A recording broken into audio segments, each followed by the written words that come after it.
initiate their children is the children, because they want access to have sex with the children, both men and women. And this is a very normal thing with Illuminati families.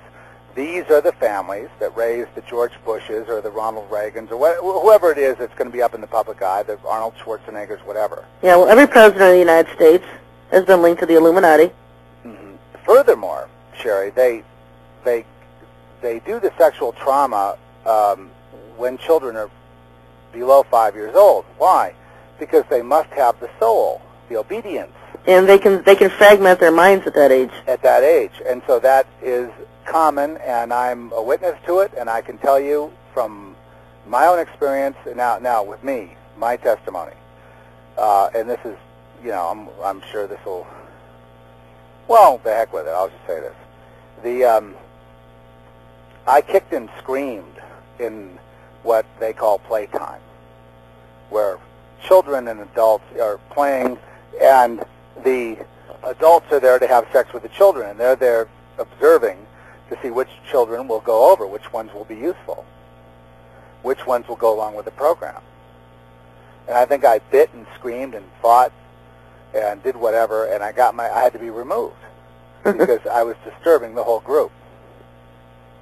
And I know a lot of people that know me will be applauding that, you know, but I mean, I'm just saying that was my spirit. At that time, there was something in me that just fought like hell. I got removed.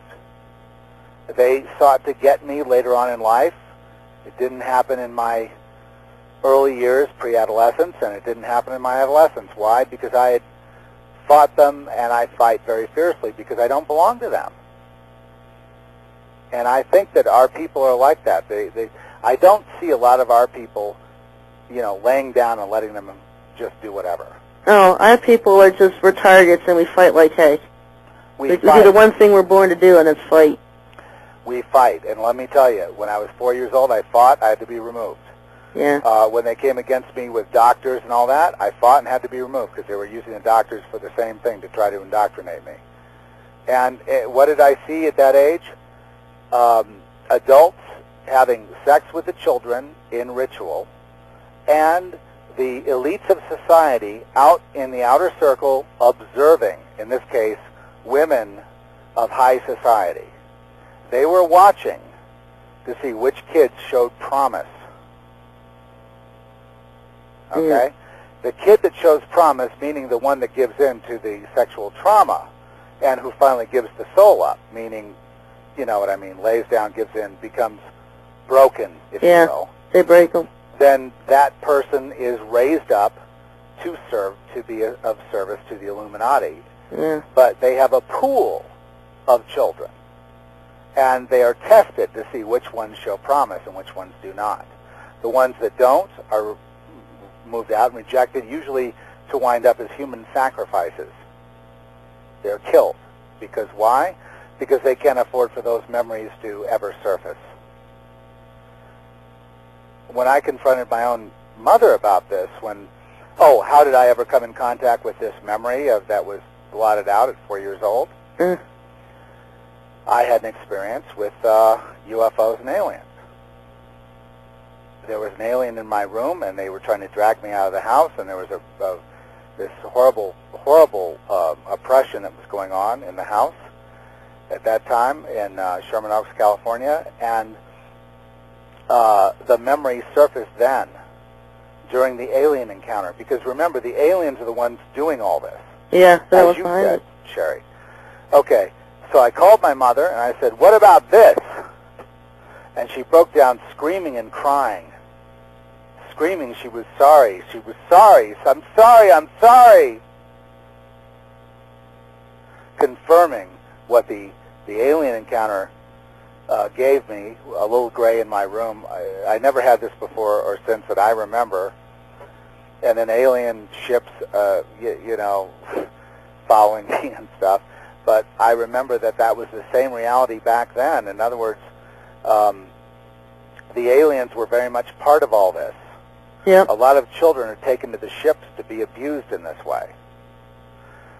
Furthermore to that, what you don't know about Bryce Taylor is that her encounters with aliens and being a servant on the ship. Yeah, well, I was very upset she didn't put that in her book.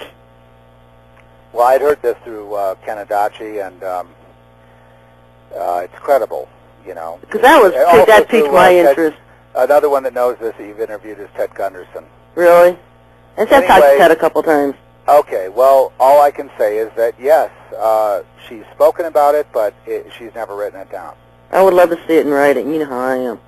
Okay, so... I would just grovel over the opportunity to see somebody talking about their experiences with the aliens and the UFOs and how the elite intermingle with them. But, again, the sex, the perversion, the scalping of the souls of children, that's what they're involved in, Sherry. That's the whole riddle of the abduction experience. It's all about that. Yeah. It's got nothing to do with... I mean, they do hybridization, sure. But the main thing is the scalping and trading of souls, which they can do. A soul comes into the world, and at 4 years old, if that soul gives up, in other words, quits fighting, and they gives up to them, they will take that soul at that age and then indwell that vessel, that little kid, with a demonic, very high, hopefully, the parents want a very high indwelling, so that that child can go on and become president of the United States, can become president of, you know, Fox Studios, can become a mover and shaker in the world. Yeah. It all happens at 4 years old. It's sad that they do these children. And that is what they do, to groom children to lead. They indwell them with demonic entities and destroy whoever they were, their soul. And those demonic entities take the vessel over, much like a walk-in, or much like that movie K-Pax. Yeah. And then the parents raise, and the society raises that child up to lead, and eventually they go to, you know, law school, or they get into politics, and they become a leader. And they are not a human being. They're not even there. Yeah, the aliens took over. What's there is some kind of a tape of what was there, you know, some kind of a false memory of what was there, but what's there is really a demonic entity who rules the planet. Yeah. And that's how they do it. That's it in a nutshell, man. Quite a nutshell. Well, thanks for calling in. We got to wrap it up now. Okay, I'll talk to you later. All right, thanks for calling in. God bless. Bye. And this is one of these topics, folks, that I could spend weeks on, and I'm going to be coming out with articles on it. Mind control and the technology harassment and the sleep abductions. And don't forget that your power source, your protection through all of it is the Most High, is the Lord.